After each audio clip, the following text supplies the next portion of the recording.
നമുക്കെല്ലാവർക്കും വലിയ സന്തോഷത്തിൻ്റെ അവസരമാണ്. ഹൃദയവും മനസ്സും ഒരുപോലെ നിറഞ്ഞ് സന്തോഷിക്കുമ്പോൾ വാക്കുകൾ അപ്രസക്തമാകുന്നു എന്നുള്ളതിനാൽ ഞാൻ പ്രസംഗിക്കുവാൻ മുതിരുന്നില്ല. മറിച്ച് വർഗീസ് പിതാവ് നമുക്കെല്ലാവർക്കും ഒരു മാതൃകയാണ്. സിനഡാലിറ്റിയെക്കുറിച്ച് ഫ്രാൻസിസ് മാർപ്പാപ്പ നമ്മളെ സവിസ്തരം പഠിപ്പിച്ചു.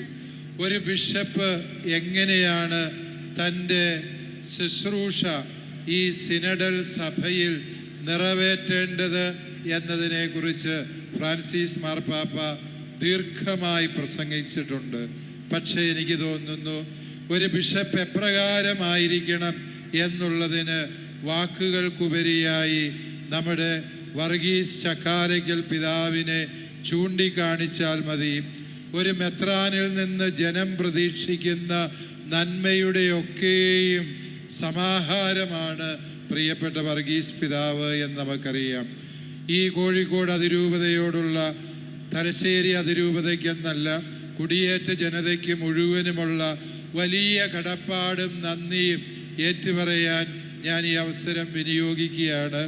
1920 മുതൽ മലബാറിലേക്ക് തിരുവിതാംകൂറിൽ നിന്ന് കുടിയേറ്റം സംഭവിച്ചപ്പോൾ കോഴിക്കോട് രൂപത സ്വന്തം മക്കളെ എന്നതുപോലെ ഈ കുടിയേറ്റ മക്കളെ ചേർത്ത് നിർത്തുകയും അവർക്ക് ആവശ്യമായതെല്ലാം നിറവേറ്റി കൊടുക്കുകയും ചെയ്തു. കുടിയേറ്റ ജനതയ്ക്ക് വേണ്ടി സ്വന്തമായി ഒരു രൂപത വേണമെന്ന് റോമിൽ പരിശുദ്ധ സിംഹാസനത്തെ അറിയിച്ചത് കോഴിക്കോട് രൂപതയും അതിൻ്റെ പിതാക്കന്മാരുമായിരുന്നു എന്നുള്ളത് ഞങ്ങൾ ഈ അവസരത്തിൽ നന്ദിയോടെ ഓർക്കുന്നു. രൂപതകളുടെ മാതാവ് എന്നുള്ളതിലുപരി ഈ മലബാറിലെ മുഴുവൻ വിശ്വാസികൾക്കും അമ്മയായ കോഴിക്കോട് രൂപത അതിരൂപതയായി ഉയർത്തപ്പെടുന്നതിൽ കുടിയേറ്റ ജനതയുടെ മുഴുവനും സന്തോഷവും അവരുടെ ഹൃദയം നിറഞ്ഞ നന്ദിയും അഭിവന്യ പിതാവിനും കോഴിക്കോട് രൂപതയ്ക്കും നേർന്നുകൊണ്ട് എൻ്റെ വാക്കുകൾ ഞാൻ അവസാനിപ്പിക്കുന്നു. നന്ദി. ദൈവത്തിനു സ്തുതി.